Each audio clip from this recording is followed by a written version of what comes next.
हजरत उमर फारूक रज़ियल्लाहु ताला अन्हु की जिंदगी के एक वाक़े पर और आ जाइए। रात के अंदर अंधेरे में गश्त करते हैं। रात के अंधेरे में कौन गश्त कर रहा है आजकल? ये मामला तो किसी के अंदर नहीं पाया जाता है। रात की तारीकी में अचानक जाओ और देखें कौन भूखा है, कौन खाया है, कौन सो रहा, ये कौन देख रहा है आजकल? न हम न आप। हजरत उमर रात के अंधेरे में निकलते हैं और काफी दूर पहुंच जाते हैं। जब काफी दूर पहुंच गए तो क्या देखते हैं कि झोंपड़ी के बाहर एक आदमी रो रहा है। मुसलमान नहीं है, और सुनो, मुसलमान नहीं है, रो रहा है।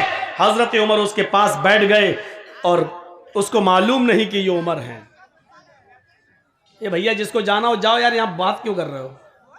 देखो, जाओ जाओ, बोलो नहीं। अब तो मैं मालूम है ना कि 12:45 बज जाए और इतने बजे तक लोग बैठे रहे, ये तो बड़ी हिम्मत की बात है। सर्दियों के दिन है, टाइम 10 से लेट नहीं मिलना चाहिए। अब 10 से 12 तक बस जलसा खत्म हो जाना चाहिए। लेकिन अब क्या करें, आपकी भी मजबूरी है, हमारे साथ भी ऐसे ही होता है। तो सुनिए मेरे भाइयों, हजरत उमर उसके पास बैठ गए। उसको ये नहीं मालूम कि ये उमर है, और उमर रज़ियल्लाहु ताला अन्हु को ये नहीं मालूम कि ये कौन है। लेकिन इतना जानते हैं कि ये मुसलमान नहीं है, कोई यहूदी है, ईसाई है, मजूसी है, कुछ है। उसके पास बैठ गए और कहने लगे, क्या हुआ भाई तुम्हें, क्यों रो रहे हो उतनी रात में? और सुनो, बड़ा ज़बरदस्त वाक़या है और हमारे पंचायत करने वाले लोग भी सुने। हज़रत उमर का फ़ैसला देखिए कैसा था, सुनिए। उस आदमी ने कहा, अरे जा यार, तू यहाँ आके बैठ गया, मेरा दिमाग वैसे ही ख़राब है, तू और ख़राब करने आ गया।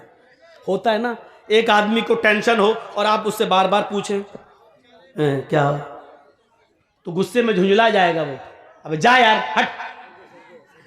तो वो तो वैसे ही टेंशन में था। हजरत उमर उसके पास बैठ के कहने लगे, भाई क्या हुआ? उसने कहा कुछ नहीं हुआ। बैठ गए, कुछ तो हुआ है। अरे जा यार, अपना काम कर तू, और मेरा दिमाग ख़राब करने आ गया। अरे सुनो, तुम्हें टेंशन है, मुझे भी टेंशन है। देखिए हजरत उमर उल्टा चलते हैं। तुम भी रात में यहाँ बैठे हो, मैं भी रात में आया हूँ, चलो एक काम करें, तुम अपना दर्द बांटो, हम अपना दर्द बांटते हैं। अब उसने सोचा, चलो ये भी परेशान है, मैं भी परेशान हूँ, रात में, इतनी रात में कौन निकलता है? तो दो परेशान एक जगह बैठ गए। हालांकि हजरत उमर परेशान नहीं थे, लेकिन उसकी परेशानी जानने के लिए परेशान बन गए। उसने कहा, भाई, हजरत उमर ने कहा, बताओ क्या बात है? उसने कहा, मेरे भाई, जब तुमने मुझे भाई कह दिया तो सुनो, इस झोंपड़ी में मेरी बीवी रहती है, हम दोनों बहुत खुशी खुशी रहते हैं। मेरी बीवी मुझसे बेइंतहा प्यार करती है, लेकिन हम गरीब इंसान हैं। इसी गांव से थोड़ी दूरी पर एक दूसरा गांव है, उस गांव से एक आदमी आता है, ताकतवर है, हैंडसम है, खूबसूरत है, ताकतवर है, और वो जैसे ही आता है वो सीधे मेरी झोंपड़ी में घुसता है, मुझे कान पकड़ के बाहर निकाल देता है। मेरी बीवी बड़ी खूबसूरत है, उसके बाद वो मुझे बाहर बिठा देता है और मेरी बीवी के साथ ज़बरदस्ती जिना करता है। मेरी बीवी के न चाहने के बावजूद भी वो उसको मजबूर कर देता है और वो उसके साथ जिना करता है। हज़रत उमर फारूक ने पूछा, अच्छा इतनी बड़ी बात? अच्छा ये बताओ, क्या वो अभी है? कहा नहीं। तो आया और चला गया। मैं कुछ भी नहीं कर पाता हूँ, अपनी बीवी की कोई मदद नहीं कर पाता। अच्छा तो ये बताओ, अब वो कब आएगा? हज़रत उमर ने जब ये पूछा कि वो कब आएगा, तो उसने जवाब दिया, एक दिन छोड़कर आता है। यानी आज वो गलत काम करके गया है, अब वो कल नहीं आएगा, परसों आएगा। हज़रत उमर फारूक ने कहा, ठीक है, परसों मैं आऊंगा और तुम्हारी मदद करूंगा। उसने कहा, तू खुद परेशान है, अपनी मदद तो कर नहीं पा रहा, मेरी मदद क्या करेगा?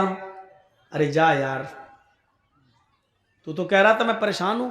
कहा मैं परेशान हूं, मैं भी परेशान हूं। परेशान ना होता तो मैं रात में क्यों निकलता, लेकिन मेरी परेशानी इतनी बड़ी है कि आए मेरे भाई, हजरत उमर कहते हैं, आए मेरे भाई, जब तू खुद परेशान है तो मेरी परेशानी को तू कैसे दूर करेगा?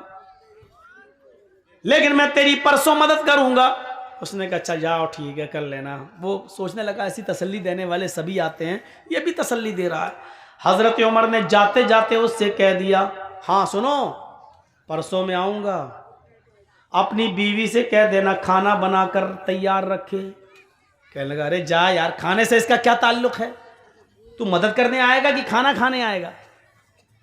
हजरत उमर ने कहा देखो मैं जो कह रहा हूं वो करना, खाना बनाकर तैयार रखे। और दूसरी बात, जब वो आदमी तेरे घर में घुसे तो अपनी बीवी से ये कह देना कि आज सब कुछ रजामंदी जाहिर कर दे, यानी उसके सामने आज वो जिद न करे, बल्कि ये कहे कि ठीक है तुम तो हमसे रोज मिलने आते ही हो, अब हमारे और तुम्हारे दरमियान तो कोई चीज रह नहीं गई है, अब तुम्हें जब आना ही है तो हम दिल खोल कर तुमसे मिलना चाहते हैं, लेकिन अंधेरे में मिलेंगे, उजाले में नहीं, इसलिए चिराग बुझा दो।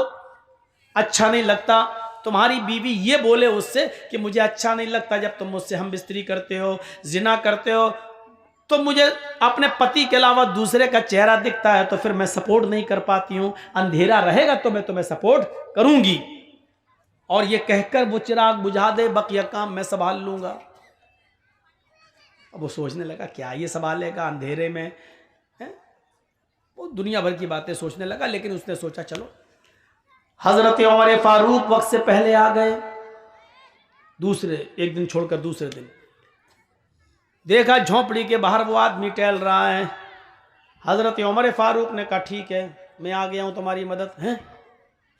उसको पता ही नहीं कि क्या करेंगे, झोंपड़ी के पीछे छिप जाते हैं और उस आदमी से कहते हैं कि तुम अपनी बीवी के पास जाओ, वो आएगा तो तुम्हें खुद ही कान पकड़ के बाहर निकालेगा।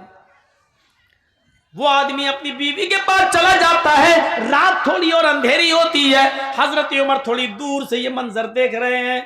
थोड़ी देर के बाद वो एक आदमी को आते हुए देखते हैं, लेकिन शक्ल नहीं समझ में आती है कि कौन है, अंधेरे की वजह से। वो आदमी आता और सीधे झोंपड़ी में घुस जाता है और उस आदमी को यानी उसके शौहर को झोंपड़ी से निकाल के बाहर कर देता है। चलो, और वहीं चला गया। सारे काम समझा चुके थे।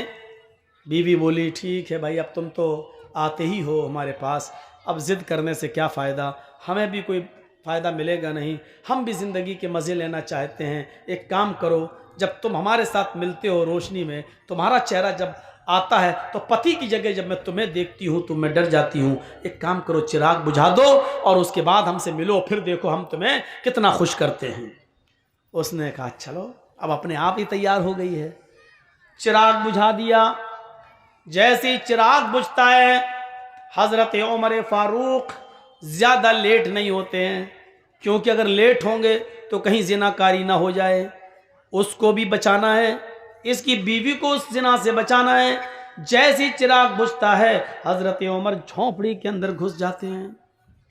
अब डर था, झोंपड़ी के अंदर घुसने के बाद ये डर था कि मैं अपनी तलवार चलाऊं तो अंधेरे की वजह से कहीं तलवार खता न कर जाए, जिनाकार के बजाय कहीं उस आदमी की बीवी की गर्दन पर तलवार न चल जाए।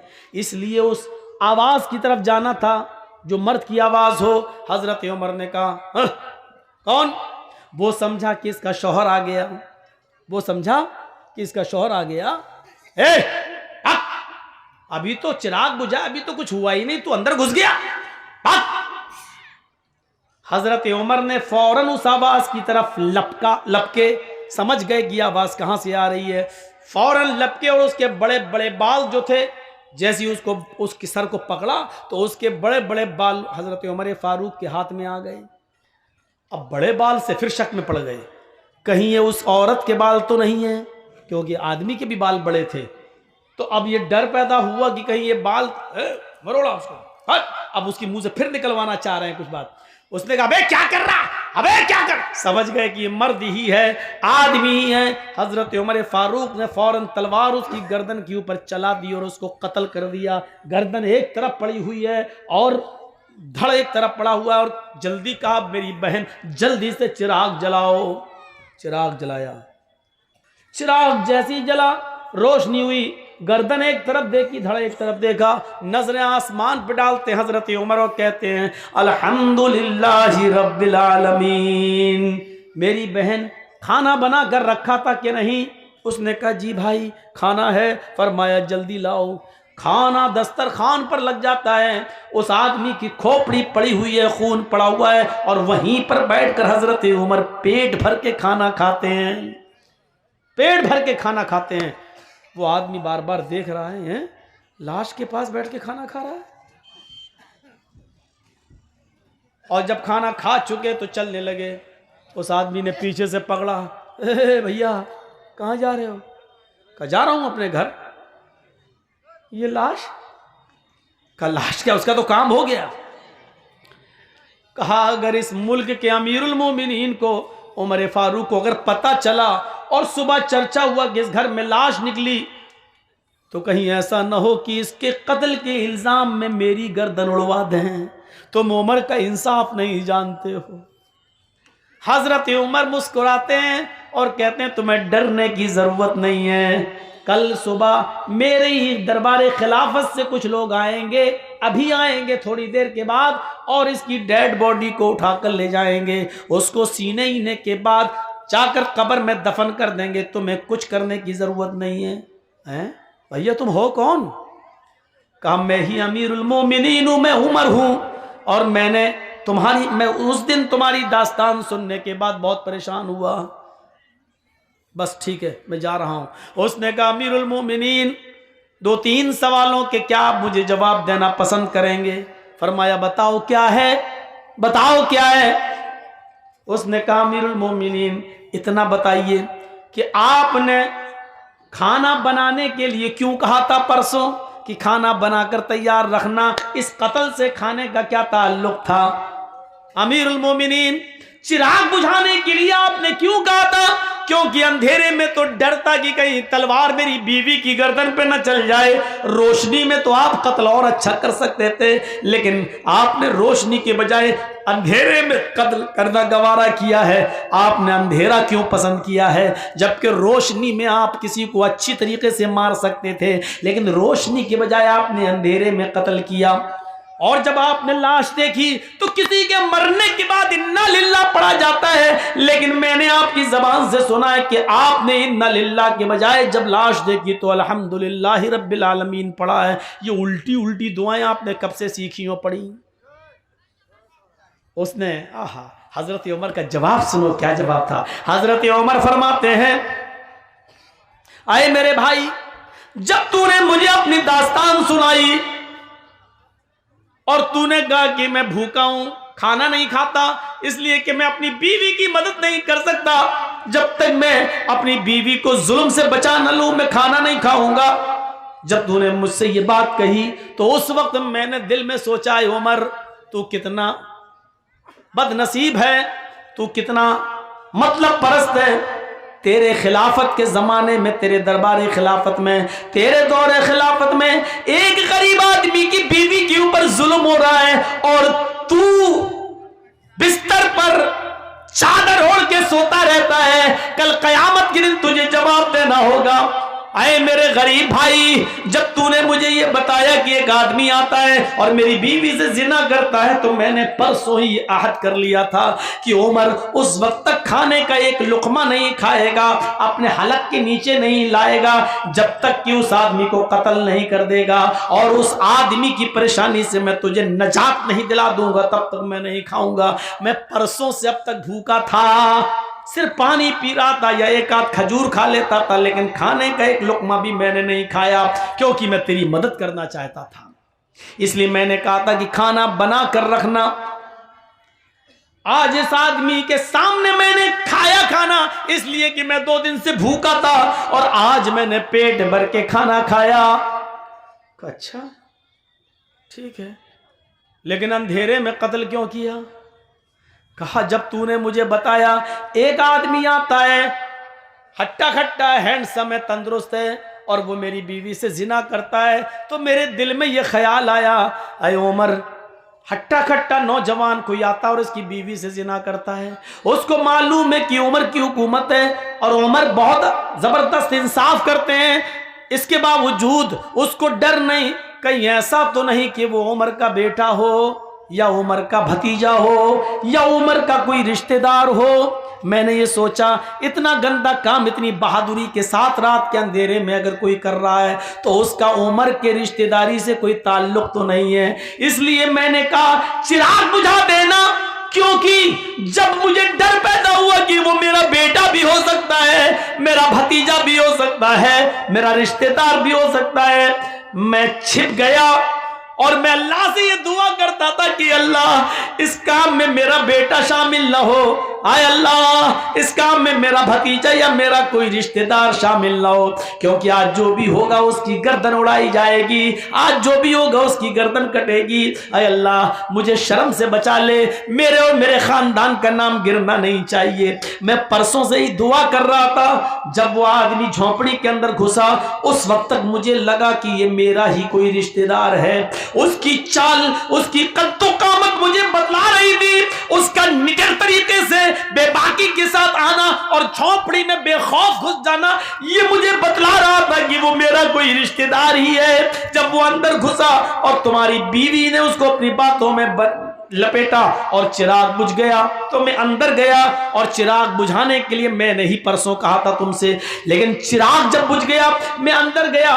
मैंने चिराग बुझाने के लिए इसलिए कहा था कि अगर चिराग चल रहा होता और मैं झोपड़ी के अंदर घुस जाता और मेरी नजर पड़ती उस मुजरिम के ऊपर और पता चलता कि ये तो मेरा बेटा है, मेरा भतीजा है या मेरा कोई रिश्तेदार है, तो हो सकता था कि अपने रिश्तेदार या बेटे या भतीजे को देखकर मेरा गुस्सा ठंडा हो जाता और फिर मैं अपनी तलवार उसकी गर्दन पर न चलाता और तुम्हें बुलाकर रजामंदी का इजहार करता, ले दे के मामला बनाने की कोशिश करता और ये कहता कि कुछ मान ले ले और मामले को यहीं खत्म कर दे। हो सकता था अगर मेरा रिश्तेदार होता तो मैं तुम्हें मनाता, शायद मेरी तलवार न चलती, मेरा गुस्सा ठंडा हो जाता, इसलिए मैंने चिराग बुझाने का हुक्म दिया था ताकि जब मैं तलवार चलाऊं तो मुझे यह पता ना हो कि मैं तलवार अपने बेटे, भतीजे या रिश्तेदार पर चला रहा हूं या किसी गैर पर। फिर मैंने तलवार चलाई, अल्लाह की कसम उस वक्त तक भी मुझे यकीन नहीं था कि मेरी तलवार किस पे चल रही है। मैं यही समझ रहा था ये कोई मेरा रिश्तेदार ही होगा। मैंने अपनी तलवार उसकी गर्दन पे चलाई, जब तलवार से उसकी गर्दन कट के जमीन पे गिरी तो मैंने कहा चिराग चलाओ, क्योंकि मुझे ये देखना था कि ये कोई मेरा बेटा, मेरा भतीजा या मेरे गांव का रिश्तेदार तो नहीं है।